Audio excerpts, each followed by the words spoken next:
Hello everyone and welcome. Today we're here to talk about Exoborne, a game off its latest round of playtesting and one that I had an incredible time in.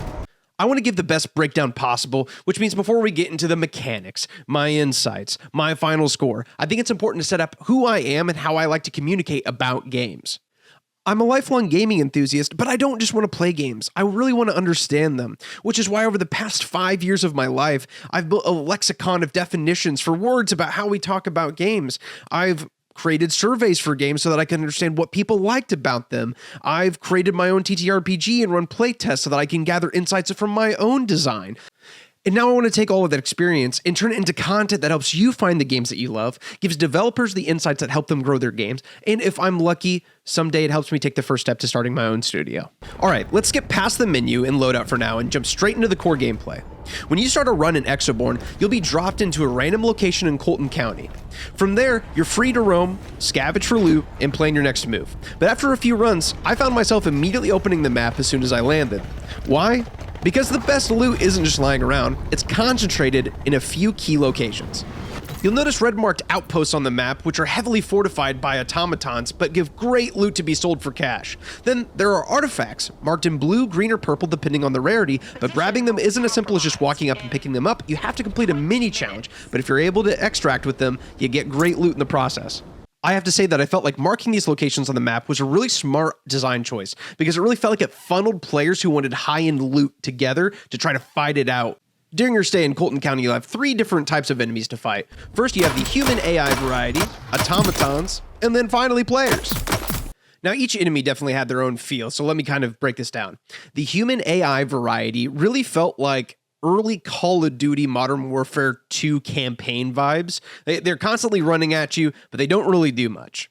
Which, it's fine. It serves the purpose that it is. I think it's a little to be desired on, but overall, it's fine.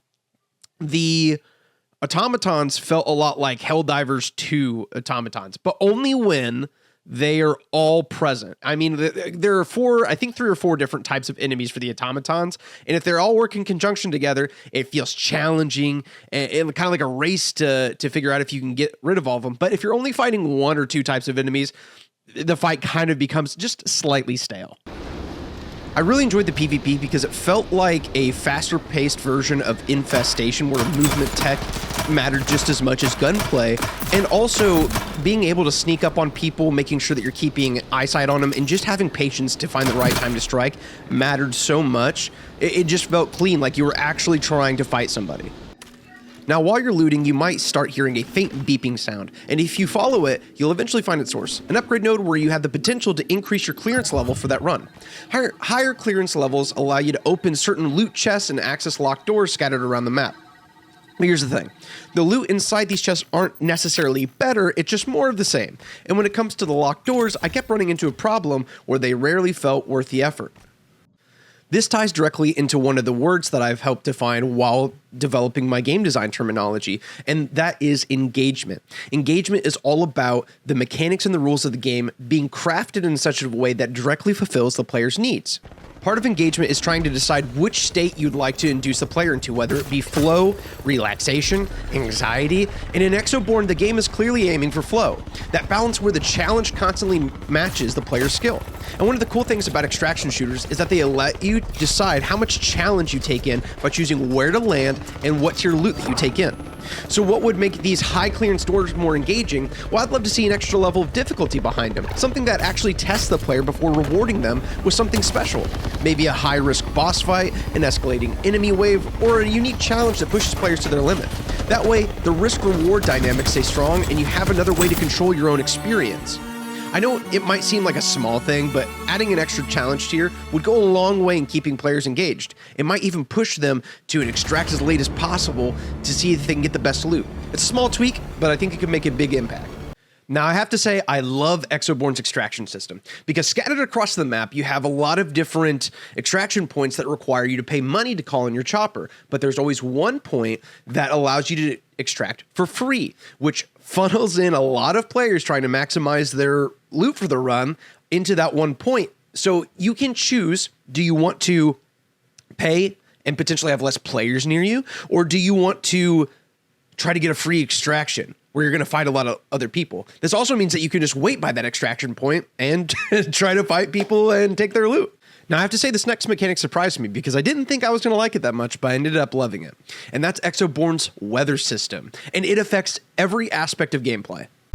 For example, if you're caught in a storm, you can actually use it to your advantage. Jump up, pull out your parachute, and then wind will carry you across most of the map, letting you reposition or even escape fights in ways you normally couldn't. And in these storms, don't just add atmosphere, they create wild moments. One time, while extracting, a tornado literally picked me up as I was about to board the chopper, and I ended up landing on top of it to escape. Another time, in a PvP fight, both me and my opponent got sucked into a tornado, and we had to fly around, scramble for a new position, and then restart the fight. I wasn't sure that I was going to like this system, but after experiencing it, I love it. It makes every match feel cinematic and unpredictable. Last but certainly not least, let's talk about the menu system, where you'll set up your loadout, craft your trade for new gear, and manage your inventory. One thing I found interesting about Exoborne is that everything is handled in a single menu rather than an in-game hub or social space. That might not seem like a big deal, but it's actually a notable design choice. This brings me to another one of my key gaming terms: presence. Presence is all about how convincingly the game world feels alive and how much you believe in the environment you're interacting with.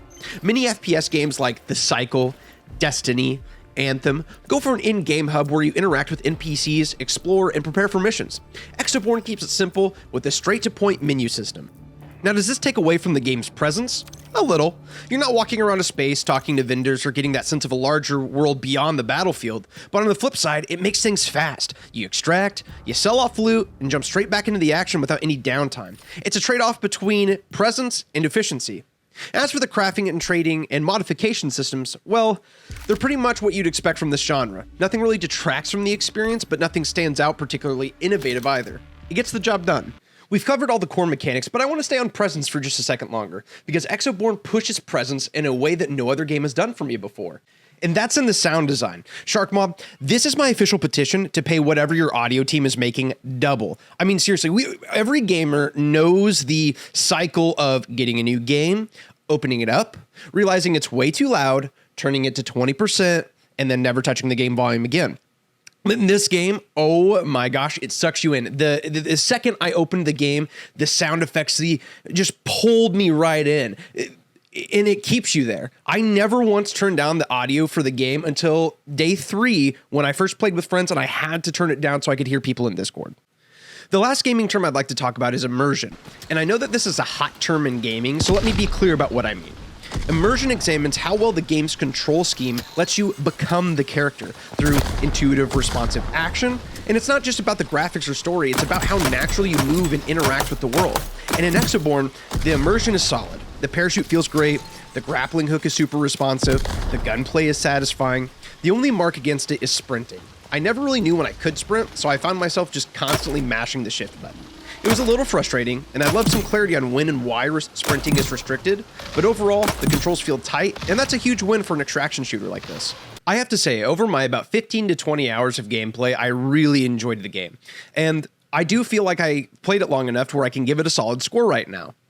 Now, please do remember, this is a playtest, so there's probably some balancing things that are adjusted because the game developers knew that there was going to be a shorter playtime, and there's a lot of other elements that add into this, but I think giving it a solid 7 out of 10 is a great place to start. I think there's some issues that could be fixed. I think there's some gameplay areas that could be improved, but all around, it is a solid game. One that even after the playtest was closed, I tried to open back up and play some more, but of course the game servers weren't available.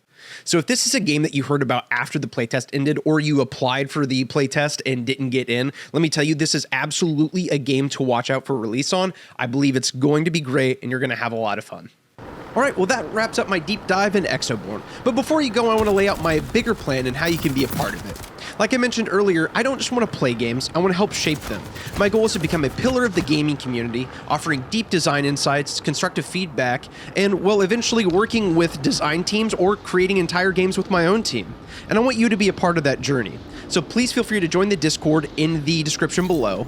This is my first time recording and editing a video like this, so please feel free to comment with any feedback you have about it, or tell me what game I should cover next, or anything you might have agreed or disagreed with. And finally, if you enjoyed this, please feel free to subscribe and stick around, and I'll catch you more on the next one.